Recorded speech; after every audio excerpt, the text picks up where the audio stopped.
You know, when people often ask me the different types of board games there are, I feel it helps to understand just what these different types or genres, if you will, do exist. Now, I put together a list using the help of the interwebs, and I'm going to go through what I feel the more popular ones. Now, I didn't deliberately did not put a couple in here because I feel like these are the most prevalent. They're the ones that I feel are the most popular, and I'll kind of break down a little bit as to what each one is, as well as what games are similar in nature. So, without any further ado, this is hopefully beneficial to some people who ask. These are the different gaming type, or like different game types, if you will. So starting off, we have abstract. Now, an abstract game I felt was going to be the hardest to explain, but it's actually the easiest. And basically, an abstract game is just a game that has no theme at all, or it has such a very thin, light theme, and the theme that is there, if any, has nothing to do with the gameplay whatsoever. Now, a very popular example would actually be chess. Chess is considered to be abstract because literally it has nothing to do, like how you play the game has nothing to do. It's tied up in like the theme of what the different player pieces are called. The same can be said for Azul as well as Santorini. At the end of the day, the gameplay mechanics have nothing to do what theme that is offered. And I heard somebody argue that Azul does have a theme. You're making someone's like floor or whatever, and that really has nothing to do with the gameplay mechanics. So that's very much abstract in my opinion. The next one is area control. It's area control they're your map-based games where players can compete to dominate spaces on a game map or board. Now, a very popular one of that is Risk. Everyone's heard of Risk. It's global domination. A couple other ones, Blood Rage being a big one, and smaller, I say smaller, I mean in price. Small World is a good example of area control, where you're redeploying troops every single turn to gain areas on the map in which you gain points or money. So that's what area control is. It's turn-based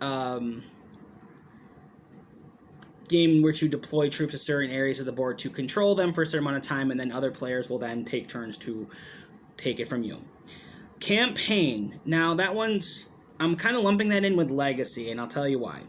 Campaign-based games are games that have individual or episodic plays following a line of connected stories or scenarios. So think of like your Dungeons and Dragons, except it's more of a physical medium here. And Legacy are games in which you play that are campaign-based, meaning it follows a linear story. However, there are changes that you make to that game that you can't undo, meaning if you were to play certain Legacy games again, you have made physical changes to the actual board, meaning that you really could not play anything other than that way you've played it the first time. Big versions of these are Pandemic Legacy and Gloomhaven. Once you've played through the different episodes or scenarios, physical changes are made to player boards and maps in which you cannot change. So that's what Legacy is. It's pretty much a permanent marker, if you will. Really cool if you're into the kind of person that likes to tell a story while you play, and when you're done, you set it on your mantelpiece, and you're like, man, that was a good time right there. That's what that is. Deck builders are one of my favorite ones. Deck builders are a game in which more than one, two or more people start off with like a very small number of cards. They're all the same decks. The cards consist of things that allow you to either have currency or to have certain effects towards other players. And what you do is that every turn you draw like X amount of cards, you then play those cards, and then based on what they do, you can then acquire new cards that are sitting out in front of you in the middle of the table that are open for everyone at all time. Big ones, Star Realms, which I've talked about on this channel. If you don't know what I'm talking about, go watch the video on that. Another one is Dominion, like one of the big one of the big like grandfathers of deck building. Now, the reason I like these games is because it's not required to go out and buy cards in order to have better cards to play with, because with deck builders, everyone's using the same source of cards. You're all using the same materials and resources that every other player has available to them at that time. Much like deck strategy games like Yu-Gi-Oh! And Magic the Gathering, where that is dependent upon you going out and buying the cards on your own time and putting together your own individual decks, and you play those in tournaments. Here, everyone it's an equal opportunity to everyone playing. Star Realms and Dominion are two of the big ones as far as deck buildings. I'd say another one, Clank would fall under that category as well, because you have to craft your dungeon crawling adventure deck as you go, because that's how you're going to collect artifacts as well as try to escape. Dexterity-based games are just simply games that require actual physical player, like you, me, everyone at the table or game mat, to physically move. The big one, obviously, is Twister, because you spin the giant spinner, and wherever it lands, you put certain body part on said color. However, there are other games that do that too, where you're flicking them, or you have to use a physical movement. Like Pool would be considered a dexterity game, in my opinion. Same as Crokinole and Flick 'em Up, where you have to like flick certain things around the table and knock down other pieces. I think these get a little bit of a bad rap. I think they're terribly fun in the right circumstances. And it definitely takes you out of like that more serious game feel, which is, I feel, is needed. A breath of fresh air, in my opinion, is needed. Especially when you're playing games and everything's super serious. Drafting games are super fun because, again, it's equal opportunity games just like deck builder. So in a drafting game, everyone gets dealt a certain number of cards, or they're given a certain number of dice. And then every turn you take one die or you take a card and you keep it to yourself, and then you pass the rest to the player to your left while the person on your right passes you theirs. And then you repeat that process, and whatever you have sitting in front of you is going to play out to you later. I did a video on Sushi Go, which is considered a drafting-based game where you have to draft cards from other people to get certain sets of cards in order to get points. Another version of a drafting game would be Seven Wonders, a game where you have to acquire cards from other people in order to develop your, your empire, if you will. That's a game I have yet to get into. I've seen played. It's a lot of fun. But drafting relies solely on your ability to try to make the best with what's being given to you without giving away to everyone else what you're trying to do. So drafting, really cool game, really fun. I like how it takes the element of control out of what you're doing, rather than you getting a set of cards or dice and you get to completely and have complete and total control over everything you're doing. I like that random element of surprise there. It really makes you think on your feet.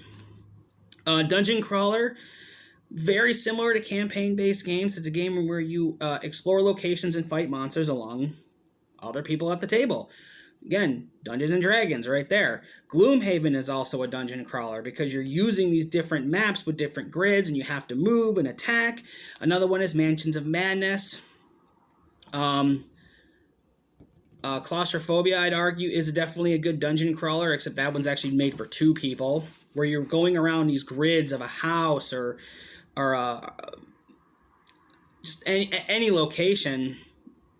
Mice and Mystics, where you're going around simple little areas, or cracks, or like little areas in between walls and between the floors, and encountering something as simple as like other dangerous villains and spiders. I mean, that's really cool stuff if you're into a more in-depth gameplay thing that kind of spans out over multiple times playing.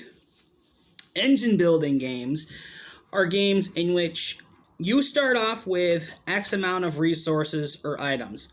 You then have to find a way to build off of that so you can get more items and resources. It sounds a little dry, but imagine, if you will, games like Splendor, where in that game you're acquiring different means of producing gems and diamonds and all kinds of precious stones, so you can get the more harder to get resources that'll give you victory points. And that's really what it is. Engine builders can follow any kind of theme, whether it be dice rolling or flipping cards, and it's a means of being able to craft your craft whatever you have going on your side of the table to yield better and more resources and victory points, your winning conditions. Race for the Galaxy being another one of those. Oh, that one's really wordy and tons of different icons. So the iconography on that game is insane. Euro games, they're basically just strategy-focused games that they're often based in Europe. They're really just straightforward strategy games. And the reason they're given Euro game, the name Euro game, is because, again, the term derived from where a lot of these popular games came from in the European area. And that's really all it is. Very, very strategy heavy, a little bit of an engine building mechanic to it, but I guess it's more focused on strategy and obtaining resources. Agricola being a big one, another one, Paladins of the West Kingdom. Push your luck games, pretty straightforward, just on the name alone. They're games very luck based, and it's definitely more a risk versus reward. Quacks of Quedlinburg is a great example of a push your luck game because you have to keep drawing into the satchel and getting these tokens, and you want to make sure not to get the wrong token or your turn ends, but the more tokens you put on your player board, you get better rewards and more points. These are a lot of fun too because, again, since it's so heavily reliant on luck, and yes, you do have a say as to the outcome of what you're going to be getting on your turn from where you're getting, how you're pressing your luck. I'd argue that also makes it more beneficial as to when you can really have those big turns where you can yield so much and just it feels like you've accomplished something. And again, it also feels like gambling in a way too. So I guess that's another reason why it feels nice, because you don't have to waste real money to do it. That's always nice with gambling, when you don't have to waste your own money. Roll and write, roll dice, write stuff out. Yahtzee is one of the ones I can think of on that one. It's just any game in which you roll dice and you have to write out a result. Again, Yahtzee is a big one on that. Social deduction games. They're kind of like a whodunit game, like Clue, but it's a whodunit style game in which the people have to guess the appropriate rules of others or determine who the traitor is or who, like, the odd one out is. Big ones on this one are The Resistance or One Night Ultimate Werewolf. Mysterium is also a very big social deduction game because you need to be able to give clues without giving... You need to be able to give clues properly without giving out the big, like, information that needs to be kept secret. I'm not huge on social deduction games, only because I feel that that's also heavily dependent on the people you play with. So if you get the wrong crowd with each other, there's a very good chance that there's going to be people there who are going to struggle the whole time unless they get really lucky. And again, it comes off of interaction with other people. So those that I only recommend with close friends who you can read, you can read their actions and their tells fairly well. Worker placement, very straightforward. You have X amount of characters, meeples, or pieces in your side of the table, and you place them out in certain areas on the board or map, and based on where you put them or how many you put there, you get said rewards in return. The big ones on this, Agricola, they do that. Based on where you put your characters, you get certain rewards. Same with Lords of Waterdeep as well. Stone Age is also a popular worker placement game based on where you set your little meeples. You can upgrade your tools, which gives you more resources later on that you can yield when you go to different areas of the board. So those are heavily reliant on where you place your workers, hence the term worker placement. If you don't place them well, you do not get good yields, and you're given out on points later. And the last one I have here is war games. Now, war games I consider them straightforward, so maybe they're different to someone else. It's your standard army versus army or multiple armies, and they often use miniatures or little game pieces or tokens on a map, sometimes with grids. You use measuring tape or rulers to determine like if you're in range of an attack or things like that. And the premise of the game is to defeat the other armies. And obviously Warhammer is a big one. Memoir 44 is another one. Axes and Allies are also a big one in the war game genre.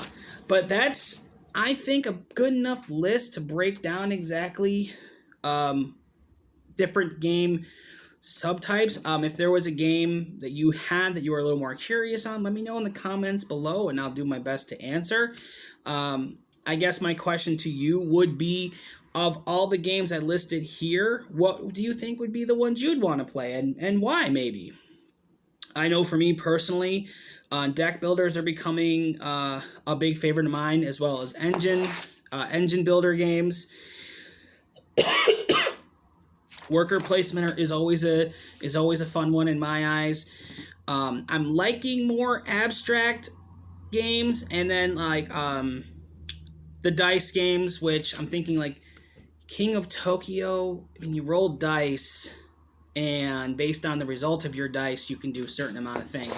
So while in theory that kind of it plays out like Monopoly, but it's a weird combination of roll and move and write and strategy. But like, and there are going to be games that cross over with different types, so it's not a one name fit all type thing. So if there's something I missed, understand it's, that's just, I'm going off with what I know. So that's going to do it for this list. Let me know what you thought down below. Hopefully soon I can get some gameplay video, or game reviews out, I should say, rather. Been a little crazy these last couple weeks. Hoping to get some games out and show you all what I've been playing. So until next video, y'all take care.